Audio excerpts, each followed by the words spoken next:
if you orient yourself properly and then pay attention to what you do every day, that works. And I actually think that that's in accordance with what we have come to understand about human perception, because what happens is that the world shifts itself around your aim. Because you're a creature that has an aim.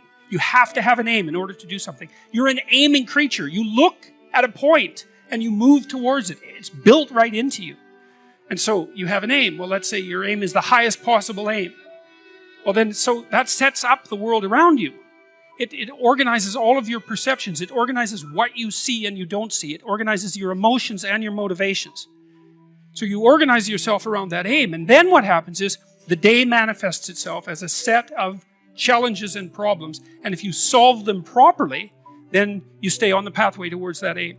And you can concentrate on the day. And so that way you get to have your cake and eat it too. Because you can point into the distance, the far distance. And you can live in the day. And it seems to me that that makes every moment of the day supercharged with meaning. That's how, because if everything that you're doing every day is related to the highest possible aim that you can conceptualize, well, that's the very definition of the meaning that would sustain you in your life. Well, and then the issue is, well, back to Noah. Well, all hell's about to break loose and chaos is coming. It's like when that's happening in your life, you might want to be doing something that you regard as truly worthwhile. Because that's what will keep you afloat when everything is flooded. And you don't want to wait until the flood comes to start doing that, because if your ark's half built and you don't know how to captain it, the probability is very high that you'll drown. You organize your perceptions in relationship to a goal. So, for example, if I want to walk across the stage, then I'll specify my endpoint and I'll see that in high resolution. And then I specify the pathway, and the observation of that untrammeled pathway produces positive emotion, because positive emotion is an index of an untrammeled pathway towards a valued goal, which is also something that's very interesting to know, because it suggests that there's no positive emotion without a goal. It also suggests that the more noble the goal, the more complete and elevated the positive emotion. And that could be true. That could be true. You know? And it's the case as well that when you organize your perceptions around a goal, that provides a container for your negative emotions. So if I want to walk across the stage because I think that getting to the other side is preferable to being here, so that's a hierarchy of value, that place is better than this place, then when I observe myself undertaking the actions that will get me to that place, that's comforting and provides security, because it shows that the structure that I'm using to organize my perceptions and to reduce the world to manageability is sufficiently accurate so that I can implement it. And so we seem to inhabit those structures all the time. Whenever we're looking at the world, whenever we're interacting, we specify a goal, and so that's an ethical enterprise, and we organize our emotions within the specification of that goal, and then we produce hierarchies of goals. So, you sit down in front of your computer so you can write a paper, and you write a paper so that you can finish an essay, and you finish an essay so that you can get a grade in a class, and get a grade in a class so that you can graduate with a degree, and you do that so that you can get a job, and you do that so that you can be, a good husband, a good wife, a good citizen, and you do that so you can be a good person. There's a hierarchy of ethic that permeates the entire enterprise, right from the microcosm up to the macrocosm, and I think that's something like the whole landscape of religious value, with the outermost container. So be a good person, let's say, that's the ultimate aim of the religious enterprise. That's something like the imitation of Christ in the most fundamental sense, and all the things that you do within that are a reflection of that, or you're confused and chaotic. And if everyone's doing that at the same time, then you have a society that's integrated and aiming up and capable of telling the truth. I think when we describe these frameworks of perception, the name we give to the description of a framework of perception is a story. And I think the reason that we like stories so much is because we need to establish frameworks of perception in order to operate in the world and to allow ourselves to be integrated peacefully with other people. And so we're extraordinarily interested in anything that has a narrative basis. And the reason we're interested in that is because we're trying to build within ourselves and collectively the structure that enables us to perceive the world without undue confusion and chaos, and in a manner that provides some value to us and some sustainability. That's the goal overall. And that seems to me to be the goal of the entire religious enterprise. And so, is it possible that, well, I guess that's the claim I thought I'd elaborate out a little bit today, is that the Bible is true in a very strange way. It's true in that it provides the basis for truth itself. And so it's like a meta-truth, right? Without it, there couldn't even be the possibility of truth. And so maybe that's the most true thing. The most true thing isn't some truth per se, it's that which provides the precondition for all judgments of truth. And it seems to me that I can't see any holes in that argument. And I can't see any holes in it from a scientific perspective either, because I think we do know well enough now as scientists that the problem of deriving ethical direction from the collection of facts is an intractable problem.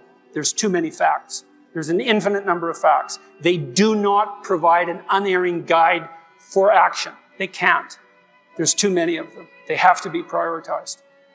And as soon as they are prioritized, well, then you're in the ethical domain. And then that begs the question, what's the valid ethical domain? And the postmodern answer is, well, there isn't one. It's all the expression of domination and power. And I think that's nonsense. I don't think that's a tenable solution. I think that we stumbled onto the proper answer in some sense in our religious enterprise, which is that we aim at what's highest, or we don't. We aim at what's highest jointly, or we're divided. We aim at what's highest, and that gives meaning to all the things we do that are subordinate parts of that. We aim at what's highest, and that's what collects us and gives us structure, all of that, singly and jointly. And that's all what we've been trying to communicate all these centuries as we've been trying to communicate the whole religious corpus, generation after generation, and to sort this out and to straighten it out and to try to understand it.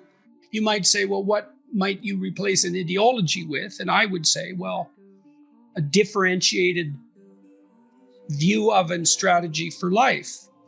And so when I work with my clients, I never start with high order problems to begin with, like how do I orient myself spiritually? So let's just leave that aside for a second, okay? We'll return to it. So what do you need to get straight in your life? Well, you need a job or a career. Career, preferably, perhaps. The advantage to a job is that you do it for 8 hours, let's say, and you're done, right? With a career, you're in it all the time. Now, you'll make more money, you'll advance up the economic hierarchy, but you're never done with work if you have a career. And maybe that's what you want. But in any case, you have to have a job or a career. Why? Well, you don't want to starve. You want to take care of yourself and the people that are dependent on you. There are practical, obvious practical reasons, but there are psychological reasons too. I mean, a job gives you something to do every day, just as your career does. And it also addresses the deep human need to be of value and service to other people. And so that needs to be attended to. So if you're a young person, it's like, okay, have a plan. You need a job and a career. It would be good if it was something that you could be competent at. So the smarter you are, pure IQ, the more complex job you can manage. And then if you add the development of discipline to that, so that's the development of conscientiousness, that can further you. So you need conscientiousness and intelligence to be competent. And the more hardworking you are and the more intelligent, the more complex the job you can manage.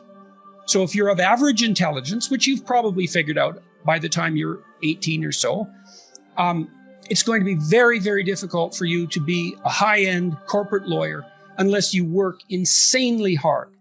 So your better bet is to pick a profession that isn't so cognitively demanding, that's still useful. And trades are great as far as I'm concerned.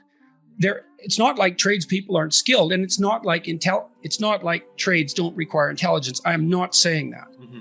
But it doesn't require as much abstraction, generally speaking. Like if you want to be a lawyer, you have to be hyper-literate and like 90th percentile literate, fundamentally. And you have to be able to formulate verbal arguments, or you're going to get crushed by someone who can do it. Okay, so job and career, you need a plan. Okay, education. You should be as educated as you are intelligent. You should have a plan for that. Yeah. Okay, and it should continue because things change quick and you better keep up. Okay, so you should have a vision of that. People don't seem to do well without an intimate relationship.